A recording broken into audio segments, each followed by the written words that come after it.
Hello everyone. पद्म पुरस्कारों की घोषणा कर दी गई इस वर्ष 2021 के लिए। 26 जनवरी 2021 के अवसर पर यहाँ पर ये पुरस्कार इस बार घोषित किए गए हैं। पद्म पुरस्कार 3 तरीके के यहाँ पर दिए जाते हैं, 3 अलग अलग श्रेणियों में दिए जाते हैं। पुरस्कारों की ये सूची के बारे में आज हम यहाँ पर चर्चा करेंगे, लेकिन इसके बारे में जानने से पहले ये जानना ज़रूरी है कि इस पुरस्कारों की अवधारणा क्या है, किस संदर्भ में दिए जाते हैं, किसे दिए जाते हैं, कब से प्रारंभ किए गए और इससे जुड़े अन्य जानकारियाँ।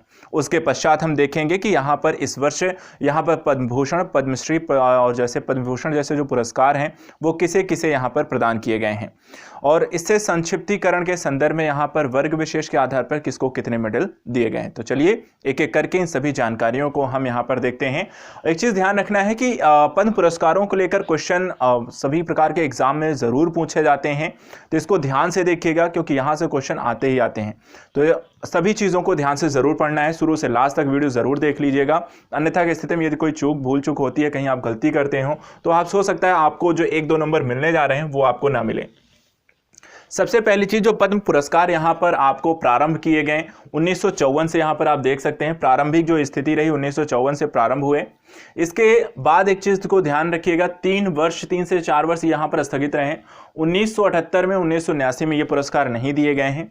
उसके साथ साथ 1993 से 1997 तक लगातार 4 साल यहाँ पर आपको पुरस्कार ये नहीं दिए गए हैं, अर्थात थोड़े समय के अंतराल के लिए इन्हें नहीं दिया गया। उसके अतिरिक्त ये पुरस्कार प्रत्येक वर्ष दिए जाते हैं। इनकी जो घोषणा होती है, ध्यान रखिएगा, जो पद्म पुरस्कारों की जो घोषणा होती है वो गणतंत्र दिवस के अवसर पर 26 जनवरी पर यहाँ पर की जाती है। एक और फैक्ट है कि यहाँ पर ये पुरस्कार 3 श्रेणियों में दिए जाते हैं, ठीक है, पद्म विभूषण, पद्म भूषण और पद्मश्री। पद्म विभूषण जो है वो असाधारण एवं विशिष्ट सेवा के लिए प्रदान किया जाता है। पद्म भूषण उच्च कोटि की विशिष्ट सेवा के लिए प्रदान किया जाता है और पद्मश्री विशिष्ट सेवा के लिए प्रदान किए जाते हैं। इसके अतिरिक्त इन पुरस्कारों को लेकर यह भी ध्यान रखिएगा कि ये पुरस्कार प्रदान करने का आशय ये कहता ही नहीं है कि किसी विशिष्ट कार्य को, यहाँ पर अगर बात करें तो एक मान्यता प्रदान करने की बात करता है कि किसी विशिष्ट कार्य को मान्यता प्रदान करना है। और इसमें ऐसा पर्टिकुलर नहीं है कि किसी पर्टिकुलर विशेष क्षेत्र में दिए जाते हैं। ये सभी प्रकार की गतिविधियों और क्षेत्रों में प्रदान किए जाते हैं, जिसमें कला, साहित्य, शिक्षा, खेलकूद, चिकित्सा, समाज सेवा, विज्ञान, इंजीनियरिंग, लोक कार्य, सिविल सेवा, व्यापार, उद्योग, विशिष्ट के क्षेत्रों में यदि आपने किसी प्रकार के कार्य किए हैं, विशिष्ट उपलब्धियां हैं, असाधारण तौर पर सेवाएं वहां पे की हैं, तो उस संदर्भ में यहाँ पर उनके विशिष्ट कार्य को मान्यता प्रदान करने के लिए पुरस्कार दिए जाते हैं। इसके अतिरिक्त यहाँ पर जो चयनित किए जाने वाले व्यक्ति की उपलब्धियों में लोक सेवा का तत्व होना चाहिए, अर्थात आप पब्लिक के कह सकते हैं पब्लिक के संदर्भ में यहाँ पर एक विशेष कार्य कर रहे हो, लोगों की भलाई के संदर्भ में आपने विशेष कार्य किया हो, उसको यहाँ पर जरूर सम्मिलित किया गया है। इसके अतिरिक्त यहाँ पर एक चीज ध्यान रखना है कि इसमें सभी व्यक्ति, जाति, व्यवसाय, पद व लिंग के भेदभाव के बिना इन पुरस्कारों की घोषणा की जाती है, अर्थात बिना किसी प्रकार के भेदभाव के ये पुरस्कार आपको प्रदान किए जाते हैं। साथ ही यहाँ पर ये पुरस्कार आपको मरणोपरांत नहीं दिए जाते हैं, लेकिन ठीक है, ये नहीं दिए जाते हैं, लेकिन अत्यधिक पात्र होने की स्थितियों में सरकार मरणोपरांत पुरस्कार प्रदान कर सकती है। बेसिकली एक अर्थात कि एक नॉर्मली यहाँ पर सरकार मरणोपरांत किसी को ये पुरस्कार प्रदान नहीं करती है, लेकिन कुछ स्थितियों में असाधारण कार्यों के संदर्भ में ये दिए जाते हैं। वो स्थितियां कब होंगी उसके बारे में जान लीजिए। यदि सम्मानित किए जाने वाले प्रस्तावित व्यक्ति का निधन हाल ही में अर्थात उस वर्ष के गणतंत्र दिवस से 1 वर्ष पूर्व की अवधि के भीतर हुआ हो, इस स्थिति में उक्त पुरस्कार उसे दिया जा सकता है, उसे प्रस्तावित किया जा सकता है। मतलब 26 जनवरी 2021 को यदि किसी को पुरस्कार दिया जाना था, उसके नामों की घोषणा की जानी है और उसकी जो डेथ हुई है, मान लीजिए वो 26 जनवरी 2020 के बाद हुई है और 26 जनवरी 2021 के पहले हुई है, उस दौरान वो व्यक्ति उसकी डेथ हुई है, तो उसको वहां पर दिया जा सकता है। इसके अतिरिक्त उच्चतर श्रेणी का पद्म पुरस्कार किसी ऐसे व्यक्ति को ही प्रदान किया जा सकता है जिससे मामले में पूर्व पद्म पुरस्कार प्रदान किए जाने के समय से कम 5 वर्ष की अवधि बीत गई हो। कहने का मतलब, यदि आपको इस वर्ष पद्मश्री पुरस्कार मिला है 2021 में, तो आपको पद्म भूषण का पुरस्कार 5 साल के बाद ही मिलेगा। 5 साल का समय बीतने के पश्चात ही आपको पद्मश्री से पद्म भूषण और पद्म भूषण से पद्म विभूषण और पद्म विभूषण से जो प्रक्रिया हैं, ये 5 वर्ष के अंतराल के पश्चात ही आपको दी जाएंगी। अब इसके बाद एक चीज और ध्यान रखिएगा, नामांकन कौन करता है? तो सभी राज्य, संघ राज क्षेत्र, सरकारें, भारत सरकार के मंत्रालय, विभाग, भारत रत्न और पद्म भूषण पुरस्कार प्राप्तकर्ताओं तथा उत्कृष्ट संस्थानों से हर वर्ष यहां पर सिफारिशें आमंत्रित यहां पर की जाती रहती हैं। अब इसके बाद इसमें मंत्री, राज्यों के मुख्यमंत्री, राज्यपाल, संसद सदस्य, गैर सरकारी व्यक्ति, निकाय जैसे अन्य स्रोतों से प्राप्त सिफारिशों को भी पद्म पुरस्कार समिति के समक्ष रखा जाता है। तो यहां पर जो सिफारिशें कोई भी कर सकता है, मंत्रालय, विभाग, निकाय, संस्था कुछ भी कर सकता है, कोई भी कर सकता है, लेकिन वो सिफारिशों पर चर्चा होती है, वहां पर उसके लिए पद्म पुरस्कार समिति का गठन किया जाता है। और पद्म पुरस्कार समिति का जो गठन करती है वो करते हैं आपके प्रधानमंत्री। तो प्रधानमंत्री के द्वारा यहाँ पर पद्म पुरस्कार समिति का गठन जो होता है प्रतिवर्ष यहाँ पर किया जाता है। इसके पश्चात नामांकन जो आमंत्रित होता है वो कब से कब तक की अवधि के दौरान होता है, जो सिफारिशें करनी है, तो 1 मई से लेकर के 15 सितंबर तक ये नामांकन सिफारिशें आप कर सकते हैं। 15 सितंबर की अवधि के पश्चात, बीत जाने के पश्चात आप उनकी सिफारिशें नहीं कर सकते हैं। इसके बाद यह पुरस्कार जो समिति के समक्ष आती है, उसके बाद इसे प्रधानमंत्री और राष्ट्रपति के अनुमोदन के लिए इनको प्रस्तुत किया जाता है। और यहां पर एक चीज, तो अनुमोदन जब तक राष्ट्रपति नहीं कर देंगे तब तक यहां पर इनके नामों की जो घोषणा होती है वो आपको नहीं मिलती है। एक चीज और, एक वर्ष में प्रदान किए जाने वाले पुरस्कारों की कुल संख्या कितनी हो सकती है, तो 120 से ज्यादा नहीं होगी। ठीक है, 120 से ज्यादा नहीं होगी, लेकिन किन चीजों को छोड़कर, मरणोपरांत पुरस्कारों तथा विदेशियों को दिए जाने वाले पुरस्कारों को छोड़कर, उनको छोड़कर उनकी संख्या मिला लीजिए, हो सकता है ज्यादा हो जाए 120 से, लेकिन जीवित व्यक्तियों के संदर्भ में और विदेशियों को सम्मिलित ना करते हुए 120 से ज्यादा आपकी नहीं हो सकती है। इन पुरस्कारों की घोषणा हमें पता है प्रतिवर्ष 26 जनवरी को होती है। और जो पुरस्कार ये आपको आवंटित किए जाते हैं, तो इसके लिए एक समारोह का आयोजन किया जाता है राष्ट्रपति भवन में। राष्ट्रपति भवन में ये पुरस्कार एक समारोह में आयोजन किया जाता है और ये समारोह होता है आपको मार्च अप्रैल में, अर्थात 26 जनवरी की घोषणा के पश्चात मार्च अप्रैल में एक समारोह होगा राष्ट्रपति भवन में और वहां पर इनको पुरस्कार दिए जाएंगे।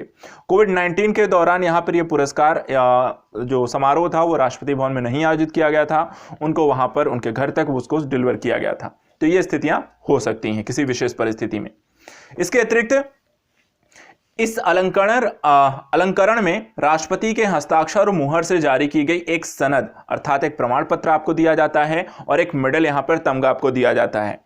प्रत्येक पुरस्कार विजेता के संबंध में एक संक्षिप्त ब्यौरा भी वहां पर प्रस्तुत किया जाता है, यदि आपने कभी देखा हो। एक चीज ध्यान रखिएगा, पुरस्कार प्राप्तकर्ताओं को तमगा मेडल की जो प्रतिकृति प्रदान की जाती है उसे वे अपनी इच्छा अनुसार किसी भी समारोह और राजकीय कह सकते हैं कि समारोह में पहन सकते हैं, कि पद्मश्री, पद्म विभूषण का जो मेडल है वो पहन भी सकते हैं। अगर इस तरह क्वेश्चन आते हैं, ध्यान रखना है, ऐसा वो कर सकते हैं, पहन सकते हैं।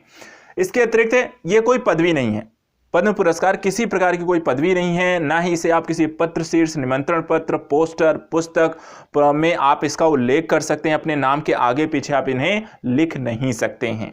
और यदि मान लीजिए आपने किसी प्रकार का इन पुरस्कारों की अवहेलना की, किसी प्रकार की इनका दुरुपयोग किया, तो ऐसी स्थिति में चूककर्ता से यहाँ पर पुरस्कार ये वापस भी लिए जा सकते हैं। साथ ही एक क्वेश्चन आता है, क्या इन पद्म पुरस्कारों के मिलने के बाद आपको कोई यहाँ पर विशेष सेवा सरकार की तरफ से दी जाती है? तो नहीं। इन पुरस्कारों के साथ कोई भी नगद भत्ता, रेल हवाई यात्रा रियायत इत्यादि किसी प्रकार की अन्य सुविधा या लाभ आपको सरकार की तरफ से नहीं मिलता है। तो ये तो हो गया फैक्ट रिलेटेड कुछ जानकारी यहाँ पर पद्म पुरस्कारों को लेकर। अब यहाँ पर हम देखते हैं कि किस तरीके से इस वर्ष किसको किसको और क्या क्या पुरस्कार यहाँ पर दिया गया है। तो पद्म पुरस्कार को प्राप्त करने वाले व्यक्तियों की यहाँ पर सूची है। सबसे जो आपका पुरस्कार पद्म विभूषण है, द्वितीय नागरिक जो सम्मान है आपका, तो यहाँ पर देखिए 7 लोगों को दिया गया। कितने लोगों को, ये भी पूछा है कितने लोगों को पद्म विभूषण दिया गया है, तो 7 लोगों को पद्म विभूषण दिया गया है। शिंजो आबे को जनसेवा के संदर्भ में, जापान से ही हैं, प्रधानमंत्री रहे उनके। उसके बाद एसपी बालासुब्रमण्यम जी को मरणोपरांत दिया गया है, देखिए यहाँ पर। और कला अर्थात संगीत के क्षेत्र से संबंधित थे, तमिलनाडु से हैं। डॉक्टर बेल्ले मोनप्पा हेगड़े चिकित्सा के क्षेत्र से संबंधित हैं, कर्नाटक से। अभी इनके बारे में थोड़ी सी डिटेलिंग हम देखेंगे, हो सकता है कि इनके बारे में क्वेश्चन पूछ जाए तो इनके बारे में थोड़ी सी डिटेलिंग पर भी चर्चा करेंगे। पहले नाम देख लेते हैं। चौथा है नरिंदर सिंह कपानी, मरणोपरांत विज्ञान एवं इंजीनियरिंग के क्षेत्र में, अमेरिका में है इस समय। ये एक भारतीय हैं जो कि अमेरिका में जाकर रहने लगे हैं। मौलाना वहीउद्दीन खान, ये आपका यहाँ पे अध्यात्म से जुड़े हैं, दिल्ली के रहने वाले हैं। बीबी लाल अन्य यहाँ पर देखें तो पुरातत्व विभाग से दिल्ली संबंधित हैं। और सुदर्शन साहू कला के क्षेत्र से उड़ीसा संबंधित हैं। इन 7 लोगों को यहाँ पर यह पुरस्कार इस वर्ष प्रदान किए जाने हैं पद्म विभूषण के क्षेत्र में। अब यहाँ पर देखिए, शिंजो आबे के बारे में हम जानते हैं, जापान के पूर्व प्रधानमंत्री रहे हैं। यहाँ पर जनसेवा के उत्कृष्ट कार्यों के संदर्भ में यहाँ पर इनको प्रदान किया जा रहा है पद्म विभूषण का सम्मान। इनका जो कार्यकाल रहा उस दौरान भारत और जापान के जो द्विपक्षीय संबंध है उसमें काफ़ी प्रगति भी हुई। 2007 में यहाँ पे जापान, ऑस्ट्रेलिया, अमेरिका, भारत के साथ यहाँ पर एक चतुर्भुज सुरक्षा क्वाड जिसको हम कहते हैं उसका निर्माण भी किया गया। साथ ही 2007 में भारत की 3 दिवसीय यात्रा में भारत और जापान के बीच महत्वपूर्ण द्विपक्षीय संबंधों के लंबे इतिहास पर यहाँ पर द्विपक्षीय एशियाई गठबंधन के लिए भी यहाँ पर सहमति दी गई। तो यहाँ पर इनके बारे में थोड़ी बहुत विशेष जानकारी यहाँ पर रखिएगा, हो सकता है इनसे रिलेटेड आपसे क्वेश्चन पूछ लिए जाए। दूसरा जो पद्म विभूषण मिला था वो SP बालासुब्रमण्यम जी को मिला। ये देश के प्रसिद्ध गायक SP बालासुब्रमण्यम 50 साल के गायकी करियर में तेलुगु, तमिल, कन्नड़, हिंदी और मलयालम में 40,000 से ज़्यादा इन्होंने गाने गाए हैं। कितने? 40,000 से ज़्यादा गाने गाए हैं। 40 से ज़्यादा फिल्मों में संगीत निर्देशक के रूप में इन्होंने काम किया है। 2001 में इन्हें पद्मश्री मिला, 2011 में पद्म विभूषण मिला और उनका निधन अभी 25 सितंबर 2020 को हुआ। और 2000 देखिए तो यहाँ पर हर 10 साल के बाद 2001 में इन्हें पद्मश्री मिला था, 2011 में पद्म विभूषण मिला और 2021 में पद्म विभूषण मिला, लेकिन इनकी 25 सितंबर 2020 को इनकी डेथ हो गई। तीसरे हैं डॉक्टर विल्ले मुनप्पा हेगड़े। ये चिकित्सा तमिलनाडु के हैं। तो यहाँ पर डॉक्टर विल्ले मुनप्पा हेगड़े कर्नाटक के प्रसिद्ध हृदय रोग से जुड़े हुए हैं। ठीक है, हृदय रोग विशेषज्ञ हैं, शिक्षाविद हैं, प्रेरक वक्ता और लेखक भी हैं। इन्होंने चिकित्सा पद्धति और नैतिकता पर कई किताबें लिखी हैं। 2010 में इन्हें पद्म भूषण अवार्ड दिया गया था। चौथे हैं नरेंद्र सिंह कपानी, जो विज्ञान प्रौद्योगिकी क्षेत्र में कार्य कर रहे हैं, यूएसए में इस समय सेटल्ड हैं। इन्होंने भौतिकी विज्ञान के क्षेत्र में कार्य किया है।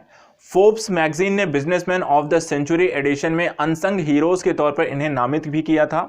उन्होंने ही 1956 में फाइबर ऑप्टिकल शब्द इजाद किया था और कंपनी के शोध और आविष्कारों में फाइबर ऑप्टिक्स, संचार, लेजर, बायोमेडिकल इंस्ट्रूमेंट, सौर ऊर्जा, प्रदूषण निगरानी शामिल है। इन सारी चीज़ों के संदर्भ में इन्होंने कार्य किया है, इनके शोध इन क्षेत्रों में किया। उनके पास 100 से अधिक पेटेंट और नेशनल इन्वेस्टर काउंसिल के सदस्य भी हैं। पांचवें यहां पर मौलाना वहीउद्दीन खान हैं, अध्यात्म के क्षेत्र से जुड़े रहे हैं। दिल्ली में रहने वाले मौलाना वहीउद्दीन खान का जन्म 1 फरवरी 1925 को उत्तर प्रदेश के आजमगढ़ में हुआ था। ये इस्लामिक विद्वान हैं, शांति कार्यकर्ता हैं। सोवियत संघ के दौर में राष्ट्रपति मिखाइल गोर्बाचेव ने डेमीगुर्स पीस इंटरनेशनल अवार्ड से भी इन्हें सम्मानित किया था।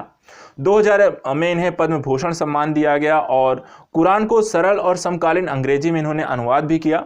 कुरान पर एक टिप्पणी भी इनके द्वारा लिखी गई है और कई टेलीविजन चैनलों पर व्याख्यान भी ये देते रहे हैं। इसके बाद हैं बीबी लाल, छठे हैं। दिल्ली के प्रसिद्ध पुरातत्वविद बीबी लाल भारतीय पुरातत्व सर्वेक्षण के महानिदेशक रह चुके हैं।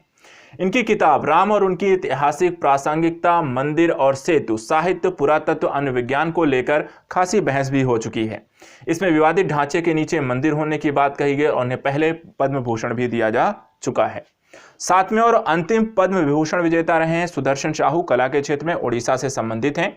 उड़ीसा के सुदर्शन साहू प्रसिद्ध मूर्तिकार हैं। ये पौराणिक कथाओं को रेत की मूर्तियों में ढालने में माहिर हैं। इनकी बनाई गई कलाकृतियों की प्रदर्शनी देश विदेश में है। पहले पद्मश्री से सम्मानित किया जा चुका है। अवसर पर क्रिकेट मैच के दौरान खिलाड़ियों के चित्र भी उकेरते रहते हैं। तो यहाँ पर हमने जान लिया 7 पद्म विभूषण विजेताओं के बारे में थोड़ी बहुत जानकारी। क्वेश्चन पूछने के जो भी तरीके हैं हमें उसमें सक्षम रहना है ताकि हम वहां से क्वेश्चन हमारे छूटने ना पाएं। इसके बाद यहाँ पर देखिए तो पद्म विभूषण प्राप्त विजेताओं के नाम हैं, उनको देख लेते हैं। कई बार इससे भी क्वेश्चन आ जाता है, किसी व्यक्ति विशेष के बारे में क्वेश्चन पूछा जा सकता है या फिर किसको मिला किसको नहीं मिला है, वहां पर एक आपको ऑप्शन दे दिया जाएगा, उसको आपको पहचानना होगा। 8वें हैं, अर्थात पद्म भूषण के पहले टोटल 8वें व्यक्ति हैं। तो कितने पद्म भूषण मिले हैं यहाँ पर उसको भी अभी लास्ट में मैं बताऊंगा, पहले नाम देख लेते हैं। कृष्णन नायर, शांता कुमारी, चित्रा कला के क्षेत्र में केरल से रहने वाली हैं। तरुण गोगोई मरणोपरांत इन्हें दिया गया, जनसेवक क्षेत्र में आसाम के रहने वाले हैं। चंद्रशेखर कंबारा साहित्य और शिक्षा क्षेत्र से जुड़े हैं, कर्नाटक के रहने वाले हैं। सुमित्रा महाजन जनसेवा मध्य प्रदेश। निपेंद्र मिश्र सिविल सर्विस उत्तर प्रदेश। रामविलास पासवान मरणोपरांत जनसेवा बिहार। केशुभाई पटेल मरणोपरांत जनसेवा गुजरात। कल्बेश आदिक मरणोपरांत अन्य अध्यात्म उत्तर प्रदेश। रजनीकांत देवीदास श्रॉफ व्यापार व उद्योग महाराष्ट्र। और तरलोचन सिंह जनसेवा हरियाणा। इतने लोगों को टोटल यहां पर देखें तो 7 पद्म विभूषण दिए गए हैं और 10 पद्म भूषण पुरस्कार दिए गए हैं। इसके अतिरिक्त यहां पर पद्मश्री पुरस्कारों की एक बहुत लंबी श्रृंखला है, तो वहां पर सबके बारे में चर्चा करना जरूरी नहीं है। कुछ लोगों के नाम यहां पर जरूर दिए हैं, बाकी यहां पर लिस्ट जो होती है 109 लोगों की है, तो वो सबके नाम की चर्चा करने लायक यहां पर जरूरी नहीं है। लिस्ट आपके पास यूपी सरकार के पास है, वो आप देख सकते हैं। यहां पर देखिए गुलफाम अहमद कला उत्तर प्रदेश पद्मश्री दिया गया। पी अनीता खेल के क्षेत्र में तमिलनाडु। रामा स्वामी अन्ना वरापू कला के क्षेत्र में आंध्र प्रदेश। सुब्बू अरुमुगम कला के क्षेत्र से तमिलनाडु। प्रकाश राव असावड़ी साहित्य व शिक्षा क्षेत्र में आंध्र प्रदेश। भूरीबाई कला मध्य प्रदेश। राधेश्याम बारले कला छत्तीसगढ़। धर्मनारायण वर्मा साहित्य व शिक्षा के बंगाल से हैं। लक्ष्मी बरुआ सामाजिक कार्य आसाम के क्षेत्रों से हैं। तो ये तो जानकारी हो गई। अब एक चीज यहां पे ध्यान रखना है, टोटल कितने लोगों को यहां पर दिया गया, तो 16 लोगों को मरणोपरांत पुरस्कार दिए गए। कितने लोगों को? 16 लोगों को मरणोपरांत। ये फैक्ट है, इनको फैक्ट ध्यान रखिएगा, कई बार ये क्वेश्चन आपसे पूछा जा सकता है। तो 16 लोगों को मरणोपरांत पुरस्कार दिए गए हैं। टोटल अगर देखा जाए तो यहां पर 119 पद्म पुरस्कार इस बार आवंटित किए गए हैं। 7 यहां पे पद्म विभूषण पुरस्कार दिए गए हैं। 10 पद्म भूषण पुरस्कार दिए गए हैं। 102 पद्मश्री पुरस्कार आवंटित किए गए हैं। इन फैक्ट को ध्यान रखना है, ये फैक्ट ही कई बार आपसे पूछे जा सकते हैं, ठीक है।